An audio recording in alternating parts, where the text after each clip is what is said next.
Bismillahirrahmanirrahim. Assalamualaikum warahmatullahi wabarakatuh. Alhamdulillah wassalatu wassalamu ala Rasulillah wa ala alihi wa ashabihi wa mawalah. Asyhadu an la ilaha illallah wahdahu la syarikalah wa asyhadu anna Muhammadan abduhu wa rasuluh. Ya ayyuhalladzina amanu taqullaha haqqa tuqatih wa la tamutunna illa wa antum muslimun. يا أيها الناس اتقوا ربكم الذي خلقكم من نفس واحدة وخلق منها زوجها وبث منهما رجالا كثيرا ونساء واتقوا الله الذي تساءلون به والأرحام إن الله كان عليكم رقيبا يا أيها الذين آمنوا اتقوا الله وقولوا قولا سديدا يصلح لكم أعمالكم ويغفر لكم ذنوبكم ومن يطع الله ورسوله فقد فاز فوزا عظيما فإن أصدق الحديث كتاب الله وخير الهدى هدى محمد صلى الله عليه وسلم وشر الأمور محدثاتها فإن كل محدثة بدعة وكل بدعة ضلالة والضلالة أهلها في النار. Alhamdulillah, kita melanjutkan kajian kita membahas kitab Khulasatun Nuril Yaqin fi Sirati Sayyidil Mursalin li talamidz al-madaris al-ibtidaiyah bi Indonesia bi qalamil Ustaz Umar Abdul Jabbar rahimahullah. Di pertemuan hari ini kita membahas terkait dengan pembahasan Ad-Da'watus Sirra, judul yang ke-14 di halaman ke-21 dari buku panduan kita ini. Ad-Da'watus Sirra, yaitu dakwah secara sembunyi-sembunyi. Dakwah secara sembunyi-sembunyi. Beliau mengatakan yang pertama, kata beliau, Bada an-nabiyyu sallallahu alaihi wasallam bid-da'wati sirran lamma nazala alaihi ya ayyuhal muddaththir qum fa'anzir wa rabbaka fakabbir wa thiyabaka fatahhir war rujza fahjur wa la tamnul tastakthir wa li rabbika fasbir. Bada an-nabiyyu sallallahu alaihi wasallam. Bada'a artinya telah memulai. An-nabiyyu, nabi itu fa'ilnya. Nabi telah memulai. Nabi sallallahu alaihi wasallam bada'a telah memulai bid-da'wati sirran, dengan berdakwah secara sembunyi-sembunyi. Artinya apa? Nabi sallallahu alaihi wasallam di fase awal dakwahnya, beliau berdakwah dengan sembunyi-sembunyi. Dakwahnya tidak langsung terang-terangan di tengah-tengah manusia, mendakwahkan Islam. Tapi di fase awal itu beliau bid-da'wati sirran, berdakwah dengan sirran, sembunyi-sembunyi. Kapan bermula Nabi berdakwah secara sembunyi-sembunyi itu? Lamma nazala alaih, yaitu tatkala nazala alaih, turun ayat. Nazala turun, tatkala turun, yakni maksudnya turun ayat, turun wahyu alaihi atasnya, yaitu kepada Nabi. Ya, turun wahyu kepada Nabi SAW, yaitu potongan ayat surah Al-Muddaththir, beberapa ayat ini. Baik, perlu kita ketahui bahwa turunnya wahyu di fase awal itu terjadi di Gua Hira saat beliau diangkat menjadi seorang nabi dengan turunnya surah Al-Alaq ayat 1 sampai 5. Iqra bismi rabbikal ladzi khalaq, khalaqal insana min 'alaq, Iqra wa rabbukal akram alladzi 'allama bil qalam, 'allamal insana ma lam ya'lam. Ini mengangkat beliau menjadi nabi. Setelah itu ada fase lagi beliau mendapatkan wahyu. Beberapa waktu setelah itu, yaitu Allah turunkan surah Al-Muddaththir. Ya ayyuhal muddaththir. Nah, ini dia. Nah, turunnya ayat surah Al-Muddaththir ini mengangkat menjadi rasul. Paham ya? Jadi turunnya ayat di Gua Hira surah Al-Alaq itu mengangkat menjadi nabi. Dan turunnya ayat ini, awal-awal surah Al-Muddaththir ini, beberapa ayat awal surah Al-Muddaththir ini mengangkat menjadi rasul. Apa beda nabi dengan rasul? Kalau nabi itu dia mendapatkan wahyu dari Allah melalui perantara malaikat Jibril alaihi salam. Tapi tidak diperintahkan dan tidak diwajibkan untuk mendakwahkannya. Tapi Rasul, mereka adalah para nabi-nabi Allah yang diberikan kepada mereka wahyu dari Allah melalui perantara malaikat Jibril, wa umira bitablighihi, dan dia diwajibkan, diperintahkan untuk menyampaikannya, mendakwahkannya. Ini bedanya. Jadi kalau nabi dia dapat wahyu tidak wajib dakwah, kalau Rasul dapat wahyu dia wajib berdakwah. Berarti jelas ya, ini ayat ya ayyuhal muddatsir ini turun saat diangkat jadi nabi atau rasul? Rasul. Apa ayatnya? Ya ayyuhal muddatsir. Ya ayyuhal muddatsir. Wahai orang yang berselimut. Al-muddatsir artinya orang yang berselimut. Ya ayyuhal muddatsir, wahai orang yang berselimut. Qum fa'anzir. Qum fa'anzir. Allah katakan qum, tegaklah. Fa'anzir, berilah peringatan. Qum fa'anzir, berilah apa? Peringatan. Allah Subhanahu wa taala memerintahkan Nabi, berikanlah peringatan. Maksudnya apa? Jadilah engkau sebagai munzir, orang yang mengingatkan orang lain. Ini kewajiban berdakwah di sini. Lalu Allah SWT mengatakan, wa rabbaka fakabbir. Wa rabbaka fakabbir. Dan kepada Rabbmu, wa rabbaka, dan kepada Rabbmu fakabbir, maka bertakbirlah. Wa rabbaka fakabbir, kepada Rabbmu bertakbirlah. Ayat yang menjelaskan wa rabbaka fakabbir, kepada Rabbmu bertakbirlah, itu maksudnya adalah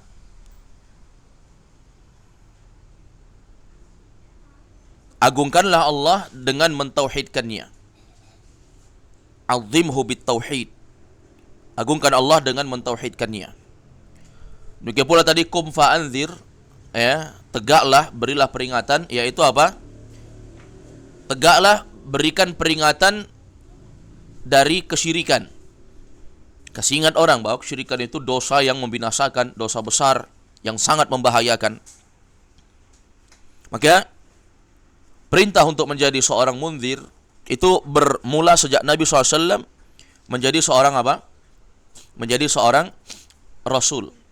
Jadi mengingatkan manusia dari kesyirikan, sehingga di akhirat nanti nggak akan ada lagi alasan bagi segenap manusia yang akan dihisab, akan dihitung oleh Allah Azza wa Jal. Tidak akan ada lagi apa? Tidak akan ada lagi yang berkaitan dengan alasan-alasan mereka, sehingga hujjah sudah tegak. Ada nabi dan rasul yang diutus kepada mereka. Wa rabbaka fakabbir tadi apa? Agungkan Allah dengan mentauhidkan Allah Subhanahu wa taala. Wa thiyabaka fatahhir, dan pakaianmu fatahhir, maka sucikanlah. Wa thiyabaka, dan pakaianmu fatahhir, maka sucikanlah. Maksudnya apa? Para ulama menjelaskan wa thiyabaka fatahhir, pakaianmu sucikanlah, maksudnya apa? Maksudnya adalah tahhir a'malaka 'ani syirki. Sucikan amalmu dari syirik. Jangan mencampur baurkan amal dengan syirik. Karena memang kalau amal bercampur dengan syirik, amal enggak manfaat. Sebagaimana banyak yang dilakukan oleh sebagian orang-orang tua di zaman kita hari ini. Mereka sholat juga ke masjid. Bersama dengan itu mereka masih berkecimpung dalam kesyirikan. Masih minta sama dukun, masih memberikan sesajen kepada tempat-tempat tertentu yang mereka anggap bisa mendatangkan manfaat dan mudarat. Maka ini semuanya adalah mencampur amal dengan syirik. Ini membatalkan amal dia. Makanya para ulama membahas dalam permasalahan akidah, hal yanfa'ul amalu ma'a syirki, apakah amalan itu bermanfaat kalau bercampur dengan syirik?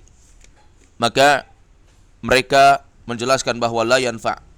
Amal itu tidak akan bermanfaat kalau bercampur dengan syirik. Sehingga Nabi diperintahkan untuk apa? Wa thiyabaka fatahhir, pakaianmu sucikanlah. Maksudnya apa? Tahhir a'malak, sucikan amalmu, perbuatanmu dari kesyirikan. Warrujza fahjur. Lalu Allah Subhanahu wa taala mengatakan di ayat berikutnya, Allah katakan warrujza fahjur. Dan tinggalkanlah ar-rujza. fahjur ar-rujza itu rujz itu adalah perbuatan dosa. Warujza dan perbuatan dosa fahjur, maka jauhilah. Jauhilah perbuatan dosa. Dan ini berlaku kepada siapa saja. Tidak berarti dia adalah seorang nabi dan rasul lalu dia bebas melakukan dosa. Sebagaimana ini klaim yang dianggap benar oleh sebagian orang yang dia telah menganggap bahwa dirinya memiliki ilmu lalu dia bebas melakukan segala sesuatu. Nah, ini tidak dibenarkan. Karena syariat mengharamkan sesuatu keharaman itu, nah itu berlaku kepada siapa saja. Baik. Kemudian Allah SWT mengatakan di ayat berikutnya, ya, atau ditafsirkan oleh para ulama, ar-rujza fahjur itu artinya al-asnam wa hajruha tarkuha. Yang dimaksudkan dengan ar-rujz yaitu dosa, perbuatan keji yang diinginkan di sini adalah apa? Al-asnam, yaitu patung-patung, berhala-berhala. Fahjur, maka jauhilah. Jauhi maksudnya apa? Tinggalkan patung-patung berhala itu. Ini bentuk berlepas diri selain dari lisan, dari perbuatan. Ya. Kemudian wala tamnu tastakthir. Wala tamnu tastakthir. Allah Subhanahu wa taala mengatakan wala tamnun tastakthir. Wala dan jangan tamnun, ya. Jangan berangan-angan, tamnun itu tamanni. Jangan berangan-angan kalau sudah memberi tastakthir lalu akan mendapat balasan yang banyak. Jadi inti dari ayat wala tamnun tastakthir itu jangan berangan-angan, bermimpi kalau sudah memberi lalu tastakthir, berharap balasan yang banyak. Maka ini sesuatu yang diingatkan kepada Nabi SAW bahwa kalau kita memberi jangan ada rasa orang akan membalas itu. Karena kalau kita bersedekah, memberi sesuatu kepada orang, lalu kita berharap orang itu akan membalasnya, ini sedekah kita berarti untuk manusia, tidak ikhlas untuk Allah. Apalagi kalau berharap akan dapat balasan yang banyak dari manusia. Adapun berharap balasan dari Allah, maka ini boleh. Kemudian ayat berikutnya wali rabbika fasbir, dan kepada Rabbmu maka bersabarlah. Maksudnya apa? Dalam dakwah, menjalani agama, menjalani ketaatan kepada Allah itu fasbir, butuh kesabaran, bersabarlah. Nah, ini intisari ayat yang Allah turunkan ketika fase Nabi diangkat menjadi Rasul. Sekali lagi saya tekankan bahwa ketika beliau SAW diangkat menjadi seorang Nabi, turun ayat surah Al-Alaq 1-5, itu jadi Nabi. Tapi jadi Rasul, itu turun ayat surah Al-Mudaththir ayat 1-7. Paham ya? Ini dari penjelasan yang dijelaskan oleh Syekh Umar Abdul Jabbar. Dan ingat bahwa fase dakwah awal Nabi itu ad-da'watu sirran, dakwah secara apa? Sembunyi-sembunyi. Dakwah sembunyi-sembunyi maksudnya apa? Bangun tengah malam, pergi ke rumah si fulan, mungkin ada bentuk kecurigaan, ketahuan, pindah lagi ke rumah si fulan, pindah lagi ke rumah si fulan. Ya, sehingga dakwah itu enggak dikenali, tapi sedikit-sedikit 1-2 masuk Islam. Baik, ini poin pertama. Poin kedua, fada'a ahla baitihi wa man yathiqu bihi min asdiqaihi alladhina ya'taqiduna sidqahu. Fada'a, maka da'a yad'u, artinya mengajak. Maka beliau mengajak atau memanggil, ya, da'a, maka sehingga orang yang mengajak, menyeru orang kepada kebaikan disebut dengan da'i. Berasal dari kata da'a yad'u. Fada'a, maka beliau mengajak atau memanggil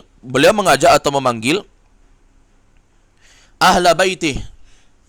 Ahla baitih, ya, ahli bait. Ahli baitnya apa? Ahli baitnya maksudnya keluarga rumahnya dulu, keluarga yang satu rumah. Maksudnya siapa? Ya, istrinya terlebih dahulu. Jadi dakwah yang paling pertama beliau serukan itu kepada siapa? Kepada ahli baitnya, yaitu orang yang berada di rumahnya, istrinya. Ya. Demikian pula kalau kita memiliki anak-anak, yang paling wajib kita dakwah itu anak istri kita dulu. Ya, anak dan istri kita didik dengan ilmu agama. Kemudian berikutnya waman yasiku bihi. Ini satu kalimat, ya. Waman yasiku bihi. Waw artinya dan, man siapa, yasiku itu artinya terpercaya. Berarti apa? Waman yasiku bihi, orang-orang yang terpercayanya. Jadi ahli bait Kemudian orang-orang yang terpercaya. Siapa orang-orang yang terpercaya beliau itu? Min asdiqaihi, dari teman-temannya. Asdiqa jamak dari sadiq, dari teman-temannya.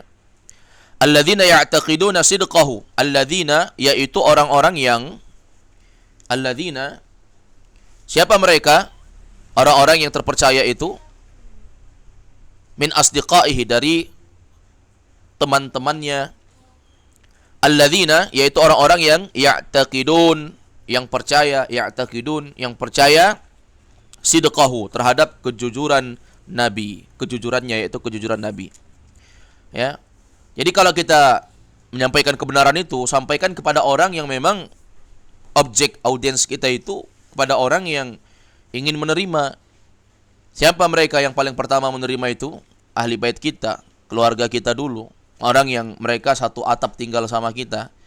Karena nggak mungkin kita mendakwahkan orang lain kan, orang lain belum tentu menerima. Tapi orang yang dekat dengan kita, istri kita, anak kita, orang tua kita, ini yang paling wajib. Setelah itu baru teman-teman. Teman-teman pun kita lihat teman-teman yang memang betul-betul terpercaya untuk itu. Kenapa? Karena bisa jadi kalau langsung dakwah terang-terangan di luar, ini akan dibocorkan sehingga akan berdampak bahaya terhadap Nabi SAW dan keluarganya tentu saja. Baik, jadi ini dakwah secara sembunyi-sembunyi ya.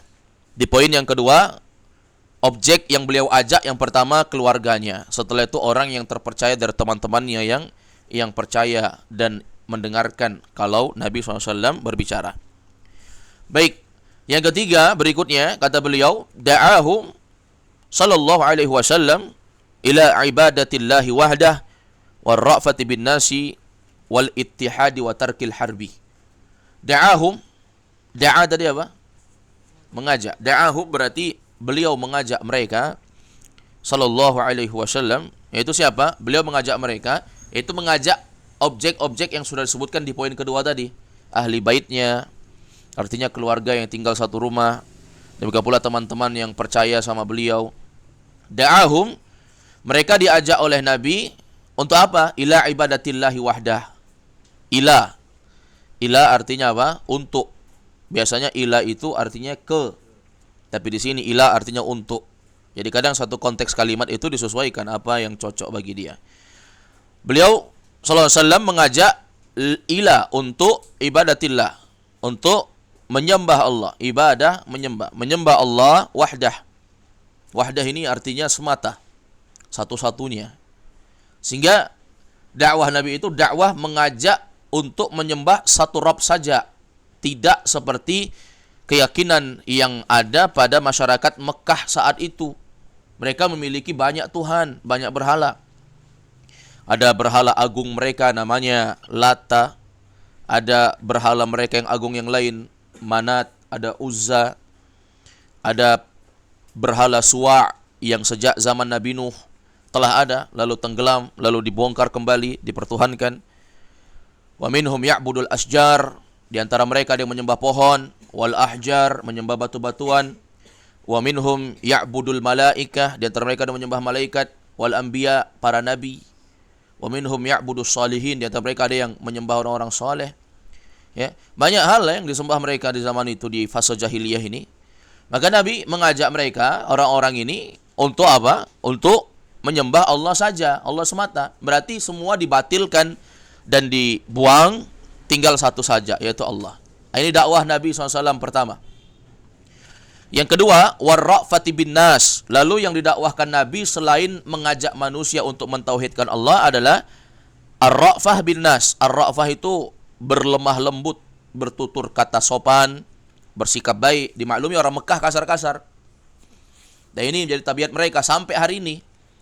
Kalau kita berangkat umrah, lalu kita bandingkan antara sikap orang-orang Madinah dan Makkah, orang-orang Makkah ini cenderung dengan sifat kasar, teriak-teriak, ya, berucap dengan ucapan bentak. Tapi kalau orang Madinah enggak kayak begini.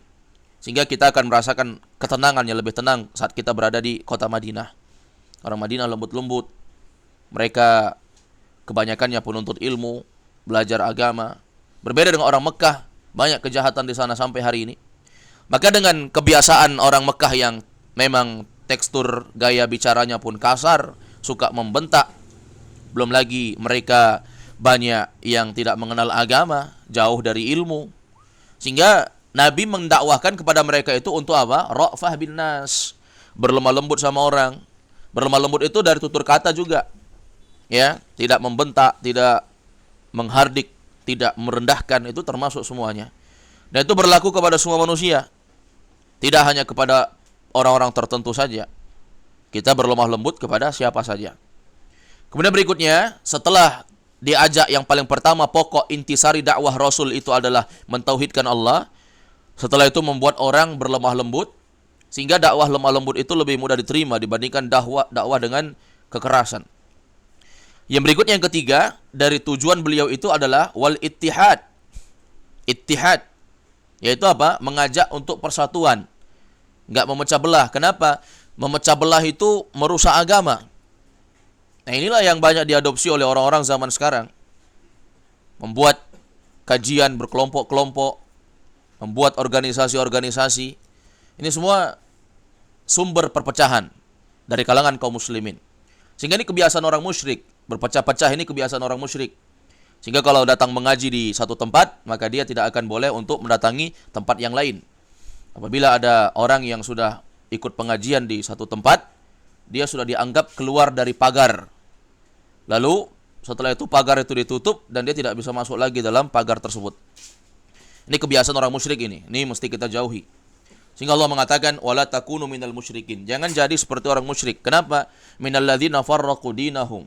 Musyrik itu kebiasaan memecah belah agama. Mereka pecah belah agama mereka, ya. Minal ladzina farraqu dinahum, mereka pecah agama mereka wa kanu syi'a. Orang musyrik itu jadi kelompok-kelompok mereka. Ya. Sehingga kalau kita lihat orang kafir, ya, satu agama, ya, tentu perpecahan begitu banyak kelompok-kelompok. Lalu Allah mengatakan apa? Kullu hizbin bima ladaihim farihun. Lalu setiap kelompok merasa bangga dengan kelompoknya masing-masing. Ya bangga ya. Inilah dampak buruk berorganisasi.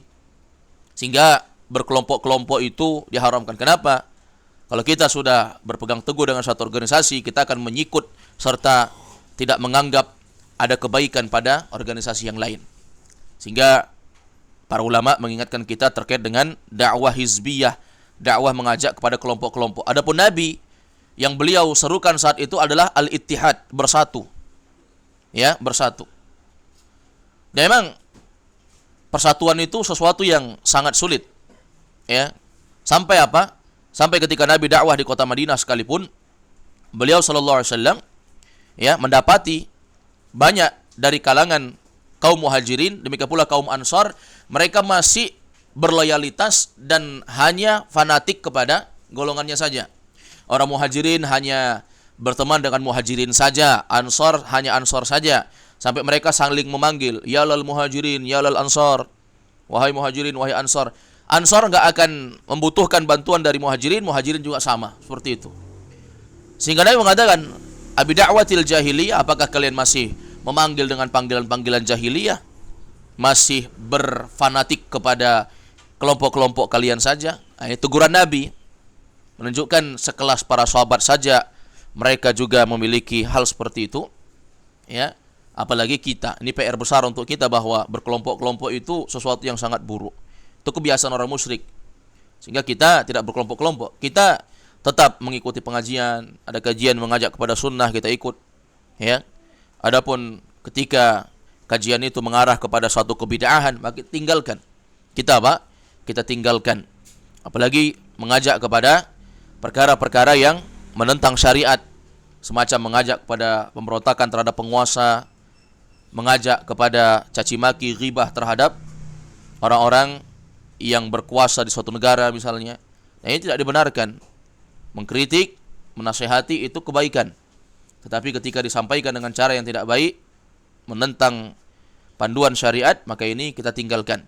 Kenapa? Karena kita ini enggak diperintah untuk fanatik kepada satu orang. Maka beragama itu bukan fanatik kepada satu ustadz, bukan. Ya. Manusia banyak, guru itu banyak. Ya. Sehingga kita enggak fanatik kepada satu orang. Tapi kita fanatik kepada kebenaran, bukan kepada orangnya. Sehingga para ulama mengatakan al-haqqu ahaqqu ayyuttaba'. Kebenaran itu lebih pantas untuk diikuti. Walaupun kita mengenal dakwah Islam, dakwah sunnah dari satu orang ustadz, ketika dia telah menyelisihi ajaran syariat, tinggalkan. Nah, ini dakwah Nabi yang berikutnya, yaitu mengajak kepada persatuan. Wa tarkil harbi, berikutnya di antara pokok dakwah Nabi itu adalah tarkil harbi, meninggalkan peperangan. Karena mereka banyak ini ya, orang-orang jahiliyah zaman dulu itu di Mekah suka perang.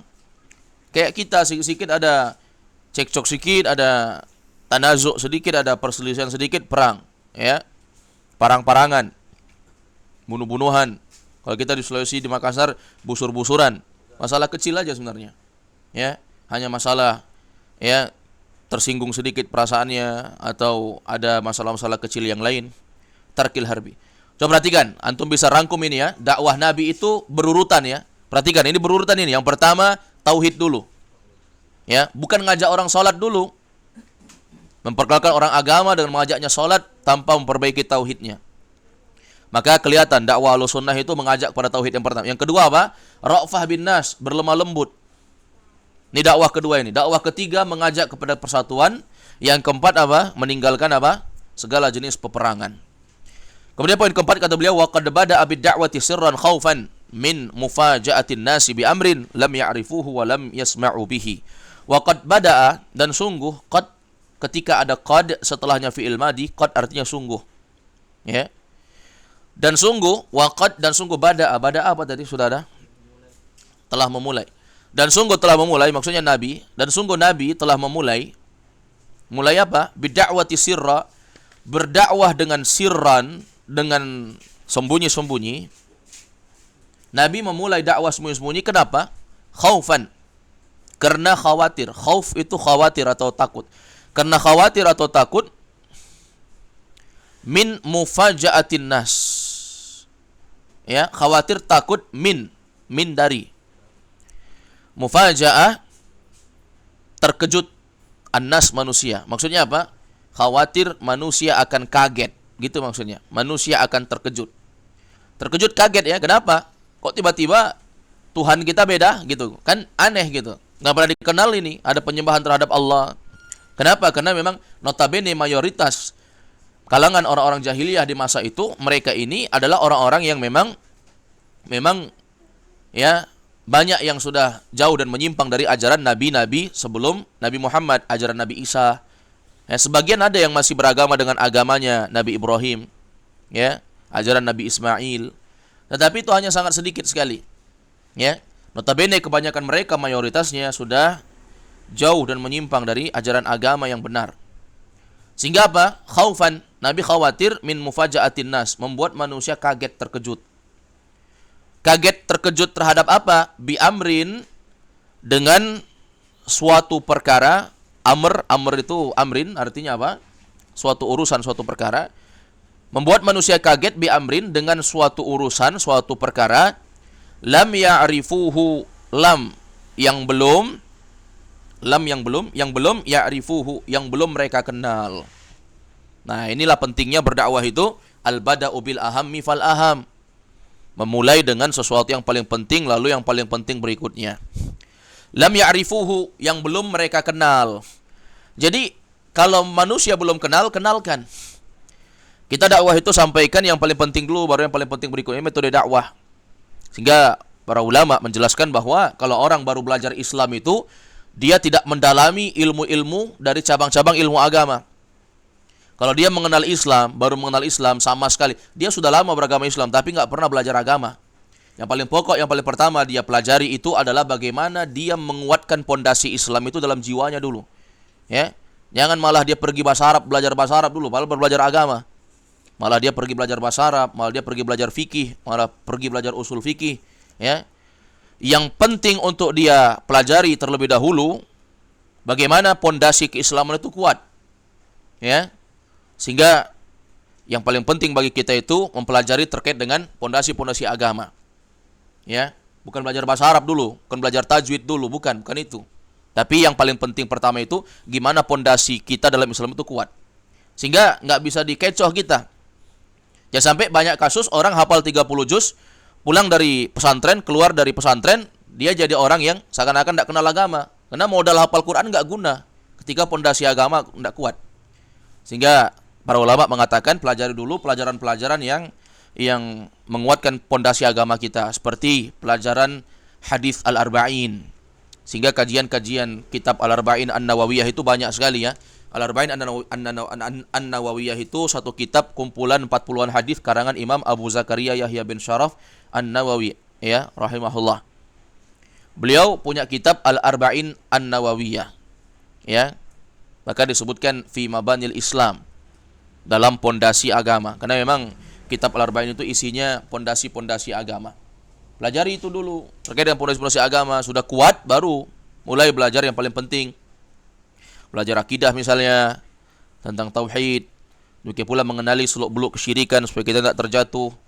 Demikian pula belajar terkait dengan ilmu yang penting berikutnya, belajar tajwid, belajar bahasa Arab, dan belajar ilmu-ilmu yang lain. Baik. Jadi perhatikan kalimat lam ya'rifuh, yaitu suatu perkara yang belum dikenal. Ya. Khawatir Nabi jangan sampai nanti kalau saya dakwah ini secara terang-terangan, tidak sembunyi-sembunyi, nanti ini akan membuat manusia yang tidak mengenal kaget dengan itu. Walam yasma'u bihi, demikian pula walam dan yang belum yasma'u bihi, yang belum mereka dengarkan. Ya, belum didengar, belum pernah didengar, belum pernah diketahui, lalu didakwahkan secara terang-terangan. Kan ini tentu adalah sesuatu yang tidak benar. Baik. Dan dakwah itu terkadang memang butuh metodologi untuk menyampaikannya ya. Dakwah itu kadang isinya semua benar memang. Dakwah itu isinya semua benar, tapi apakah setiap yang kita ketahui harus kita sampaikan? Nah, ini kan belum tentu. Ada waktu-waktu memang fase kalau kita sampaikan orang mengerti dan kita tahu bahwa orang akan menerima itu. Tapi ada fase di mana kalau kita sampaikan sekarang ini belum tepat. Ya, sehingga kita menundanya. Makanya Nabi SAW ya, beliau memiliki sahabat yang paling banyak meriwayatkan hadis, yaitu Abu Hurairah. Abu Hurairah bersahabat dengan Nabi hanya kisaran 4 tahun, tapi beliau berhasil mengambil predikat yang terbaik di tengah-tengah sahabat dari segi hafalan hadis dan periwayatan hadis. Paling banyak mengalahkan 4 khulafaur rasyidin. Kalah Abu Bakar, Umar, Utsman, Ali, kalah kalau dari segi riwayat hadis. Abu Hurairah lebih banyak. Tapi berkaitan dengan siapa yang paling mulia, tentu sepakat para ulama urutan khalifah itu adalah manusia termulia setelah Nabi. Setelah Nabi yang paling mulia Abu Bakar, kemudian Umar, kemudian Utsman, kemudian Ali. Baik. Abu Hurairah mengatakan apa? Hafiztu wi'a'ain. Aku telah hafal hadis yang aku dapatkan dari Nabi itu sebanyak 2 kantong. Kalau dia kata hadis itu dicatat dengan tulisan-tulisan, itu akan memenuhi 2 kantong besar. 1 kantongnya telah aku sampaikan, kata beliau. Telah didakwahkannya kepada manusia. Apa yang dia dengar dia sampaikan, apa yang dia dengar dia sampaikan. Tapi 1 kantong lagi kalau aku sampaikan bisa dipenggal leherku ini, kata dia. Maka dia khawatir untuk itu. Kenapa? Kadang ada sesuatu yang memang belum saatnya, belum tepat momennya untuk kita sampaikan. Dakwah dengan lemah lembut sehingga itu lebih mudah diterima. Ya, mendakwahi keluarga kita, mendakwahi orang tua, ya. Sehingga Nabi Ibrahim alaihissalam ketika beliau mendakwahi tauhid kepada ayahnya ini pembuat patung, Azar, pembuat patung, ya. Beliau tidak menjadi anak yang durhaka membentak orang tuanya dengan, padahal dia tahu bahwa menyembah patung itu zalim. Itu adalah sesuatu yang tidak pantas. Tapi apakah Nabi Ibrahim membentak ayahnya, memaksa ayahnya untuk menyembah Allah dan meninggalkan patung-patung itu? Tidak. Dia mencoba untuk membuka cakrawala ayahandanya ini. Dia tetap memanggil ayahnya dengan panggilan yang sopan. Dia panggil ya abati, wahai ayahku tersayang. Dia enggak panggil dengan kata ya abi, tapi dia panggil ya abati, wahai ayahku tersayang. Kenapa engkau menyembah sesuatu yang enggak bisa ngasih manfaat, ngasih mudarat? Dia enggak katakan tinggalkan kesyirikan ini batil misalnya. Itu kan tersinggung orang tuanya. Tapi dia bertanya, mencoba membuka cakrawala fikiran jernih dari orang tuanya ini. Kenapa engkau menyembah sesuatu yang tidak bisa memberikan manfaat, tidak bisa memberikan mudarat? Sehingga orang tua itu akan mudah untuk menerima. Dia coba terus untuk mengajak orang tuanya kepada agama yang benar. Nah, ini dakwah namanya.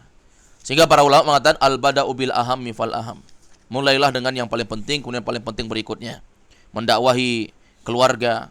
Kita enggak langsung mengajak mereka bisa pengajian tiap malam ya, susah ya. Gimana kita bisa membawa istri kita pengajian setiap malam? Ya, mungkin kita mudah, tapi istri kita mungkin sulit. Banyak di antaranya ada pekerjaan rumah tangga, mengurusi anak-anak. Ini susah tentu saja. Maka kalau kita tidak bisa mengajaknya setiap malam untuk pergi pengajian, minimal sepekan sekali. Tentukan kita pengajian di mana, sepekan sekali harus pergi kajian. Kalau nggak bisa pengajian malam, mungkin ada pengajian pagi, mungkin ada pengajian siang. Datangi, hadiri. Kalau nggak bisa, minimal sebulan sekali pergi ke majelis ilmu misalnya, bawa anak-anak. Nah, ini kan metode. Kita nggak memaksa dengan itu, tapi kita mengajak kepada sesuatu kebaikan dengan perlahan-lahan. Dan dakwah itu yang butuh sabar ya. Butuh sabar. Mendakwakan orang itu nggak langsung apa yang kita bilang langsung diterima, enggak. Karena kita bukan malaikat. Dan kita bukan Tuhan yang kalau menginginkan sesuatu, idza arada syai'an ayyakula lahu kun fayakun. Kalau dia bilang jadi maka jadi. Kita tidak seperti itu. Kita manusia biasa penuh kekurangan. Nabi dakwah dimusuhi, dilempari batu sampai berdarah. Ya, kita hari ini tidak mendapatkan itu. Baik, ini intisari yang Masya Allah luar biasa, mendapatkan faedah yang begitu banyaknya kita bagaimana dakwah Nabi itu ternyata sembunyi-sembunyi. Ya, mulai dari dakwah sembunyi-sembunyi, lalu berani untuk terang-terangan, yang ikut 1-2, tahun demi tahun, bahkan sampai puluhan tahun. Fase Mekah, ada fase Madinah, sampai beliau akhirnya mati, meninggal dunia di kota Madinah. Beliau korbankan dunianya untuk mendakwahkan agama Allah. Banyak hal ya yang dapat kita ambil pelajaran dari sirah Nabi ini, ya. Dan ini dapat dipahami bagi orang-orang yang memiliki fikiran, mata hati. Kemudian berikutnya kita masuk di pembahasan kedua, yaitu as'ilatun, soal-soal. Di sini jawabannya tentu sudah ada di poin-poin yang telah berlalu. Kata beliau, mata budi'atid da'watu sirra, kapan budi'atid da'wah, kapan budi'at, kapan dimulai. Ini datang dalam bentuk sighah isim atau fi'il majhulnya. Bada'a menjadi budi'ah. Mata budi'atid da'wah, kapan dimulai ad-da'watu sirra, dakwah sirran, apa sir? Sembunyi. Kapan bermula dimulainya dakwah sembunyi-sembunyi itu? Nah, itu yang dimaksud. Kemudian berikutnya, jawabannya apa ini? Kapan dimulai?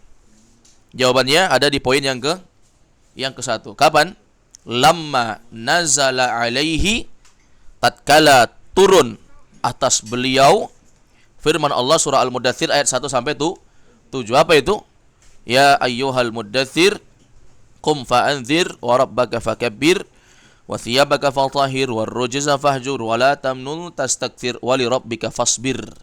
Nah, ini ayat mengangkat Nabi menjadi seorang rasul. Ketika turun ayat ini maka dakwah sudah wajib dan tegak bagi beliau. Ketika hanya turun surah Al-Alaq 1 sampai 5, itu hanya mengangkat beliau menjadi seorang nabi, belum menjadi seorang rasul. Yang kedua pertanyaannya dari soal-soal di sini, manil ladzi da'ahum sirra, man siapa? Tapi karena litiqa'i sakinain bertemu dua sukun, man sukun, alladzi juga alif lam sukun, maka di sini man diharakati dengan kasrah supaya bisa dibaca. Manil ladzina da'ahum sirra, siapa? Man siapa? Alladzina, siapa orang yang da'ahum sirra, siapa orang yang beliau ajak dalam dakwah sembunyi-sembunyi itu? Siapa yang diajak Nabi? Siapa objeknya yang pertama? Ya, ahla baitihi. Yang pertama adalah ahla baitihi, yaitu ahlul baitnya beliau. Ahlul bait artinya orang yang tinggal satu rumah. Ya, keluarga dekat, yaitu apa? Istri beliau. Ini yang paling pertama. Maksudnya jamaah, yang paling pantas untuk tahu segala sesuatu tentang kita itu istri kita sebenarnya. Ini rapor merah dalam masalah rumah tangga. Kalau misalnya ada pasangan yang justru dia cerita dengan orang lain, bahkan sama pasangannya pasangan nggak tahu. Ini luar biasa ini kalau begini. Harusnya yang paling pertama tahu tentang sesuatu yang ada pada pasangan, pada seorang pasangan. Misalnya kita suami, yang paling banyak tahu tentang diri kita itu istri kita, bukan orang lain. Kalau kita beda zaman sekarang. Kenapa? Karena objek yang kita tempati berbicara itu bukan pasangan kita. Pasangan kita anggap musuh hari ini. Kayak orang-orang kampung. Orang kampung itu pasangannya dia musuhi. Suami, istri dia musuhi. Sehingga dia menikah tapi dia bermusuhan sama istrinya. Sehingga dia lebih percaya dengan kawan-kawannya. Berbeda dengan keadaan Nabi. Nabi SAW itu dalam keadaan apapun, yang paling pertama beliau tempati bercerita adalah pasangannya. Sehingga tatkala beliau ketakutan ketika mendapatkan wahyu pertama, ya, karena mendapatkan pelukan yang begitu keras dari malaikat Jibril, wujud yang sangat besar yang beliau tidak pernah melihatnya, muncul dengan fisik wujud aslinya. Nabi mengatakan, aku melihat Jibril dengan 600 sayap. Luar biasa itu. Satu sayap saja bagaimana, kemudian jumlahnya 600 sayap. Tentu ini sesuatu yang menakutkan. Begitu pulang apa yang terjadi? Beliau jumpai istrinya. Beliau bercerita dengan istrinya, bercengkrama, bukan dengan orang lain. Kalau kita hari ini punya masalah, kumpulnya dengan teman-teman. Gimana ini? Dimana, kapan bisa ngobrol ini? Cari orang. Untuk apa? Mendengarkan curhatannya. Ayo kita ngumpul di warkop ini. Saya mau cerita. Istrinya tidak tahu. Ya kan? Padahal apa? Itu adalah orang yang dari mata kita terbuka sampai nanti mata kita tertutup, dari tidur sampai bangun, kita bersama pasangan kita, istri kita. Tapi justru kita menganggap mereka ini orang yang tidak bisa kita percayai. Padahal sebenarnya mereka lah orang yang paling tahu dan paling bisa memberikan nasihat untuk kita. Kalau orang lain apalah yang ada pada orang. Orang kalau dengar masalah hidup kita, paling dia hanya apa? Kasihan tapi nggak bisa membantu. Atau yang parahnya, dia justru menganggap rumah tangga kita ada kekurangan, ada kecacatan. Sebagian kita menceritakan aib pasangan kita kepada orang lain.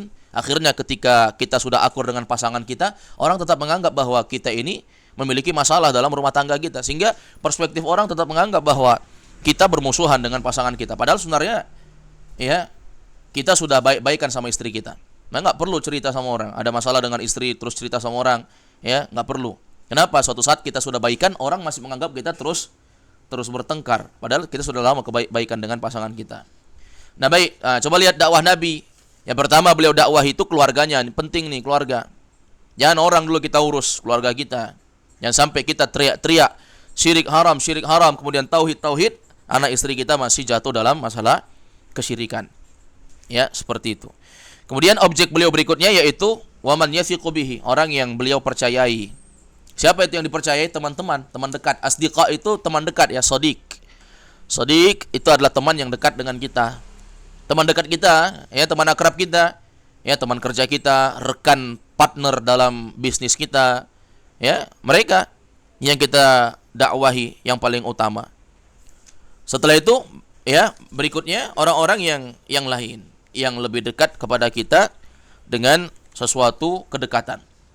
Kemudian berikutnya, pertanyaan berikutnya, ila ayyi syai'in da'ahum, ya, ila ayyi syai'in da'ahum, ila artinya ke, ya, ayyi syai'in itu sesuatu apa, da'ahum, ila ayyi syai'in da'ahum, ya, maksudnya apa? Kepada apa? Ila kepada sesuatu apa, da'ahum, ayyi syai'in sesuatu apa. Kepada sesuatu apa da'ahum, beliau mengajak mereka, yaitu Nabi mengajak mereka. Maksudnya mereka itu diajak ngapain gitu maksudnya. Mereka diajak untuk berdakwah secara sembunyi-sembunyi itu. Mereka itu diajak ngapain dalam dakwah Nabi? Nah, jawabannya poin ketiga itu. Da'ahum sallallahu alaihi wasallam ila ibadatillahi wahdah war-ra'fah bin nas wal ittihad wa tarkil harb. Ada berapa ini pokok dakwah Nabi? 4. Yang pertama apa? Diajak untuk mentauhidkan Allah. Yang kedua, diajak untuk berlemah lembut kepada manusia dengan sikap dan ucapan. Yang ketiga, diajak untuk bersatu, tidak berpecah. Dan yang keempat, yaitu diajak untuk meninggalkan apa? Segala jenis peperangan. Peperangan bukan hanya peperangan fisik. Untuk kita zaman sekarang, peperangan lisan atau peperangan tulisan. Saling memaki dalam apa? Tulisan-tulisan, menyindir di status-status media sosial. Ini termasuk al-harb, termasuk apa? Peperangan. Kemudian berikutnya pertanyaan terakhir, limadza bada'a bid-da'wati sirra? Kenapa beliau memulai dakwahnya? Limadza itu kenapa? Kenapa bada'a beliau memulai bid-da'wati sirra, dengan dakwah secara sembunyi-sembunyi? Kenapa dakwahnya secara sembunyi-sembunyi? Jawabannya apa?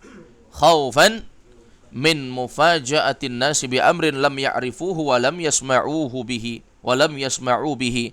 Karena rasa khawatir manusia akan kaget, takut dengan sesuatu yang belum pernah mereka kenal dan belum pernah mereka dengar. Baik, Allahu a'lam. Selesai dalam pembahasan ad-da'watu sirrah, dakwah secara sembunyi-sembunyi. Insyaallah nanti kita masuk di pembahasan berikutnya di judul ke-15, awwalul mu'minin. Yaitu apa? Orang beriman yang paling pertama. Jadi kalau kita berbicara siapa yang paling pertama beriman, ya, ini akan ditinjau dari segi rincian. Kalau ditinjau dari segi siapa yang paling pertama beriman dari kalangan perempuan, siapa? Yang paling pertama beriman dari kalangan laki-laki dewasa, siapa? Yang paling pertama beriman dari kalangan anak-anak kecil, siapa? Ya, ini semua dibahas dalam buku-buku sirah, termasuk buku kita ini. Setelah fase dakwah secara sembunyi-sembunyi, nanti akan ada pembahasan ad-da'watu jahra, dakwah secara terang-terangan. Disinilah Nabi SAW sudah merasa kuat dan beliau merasa pantas untuk disuarakan secara terang-terangan di khalayak ramai. Karena beliau sudah menganggap sedikit-sedikit sudah mengenal Islam, banyak yang kokoh, akhirnya beliau berani untuk berdakwah secara terang-terangan. Tapi ingat, fase dakwah Nabi itu memulai dengan sesuatu yang penting, kemudian penting berikutnya. Bersabar di atas dakwah itu sedikit-sedikit, tidak langsung menjadi banyak. Naktafi bihadzal qadar wa sallallahu wasallama ala nabiyina Muhammad wa ala alihi wa sahbihi wasallam. Subhanakallahumma bihamdik asyhadu an la ilaha illa anta astaghfiruka wa atubu ilaik. Walhamdulillahirabbil alamin. Assalamualaikum warahmatullahi wabarakatuh.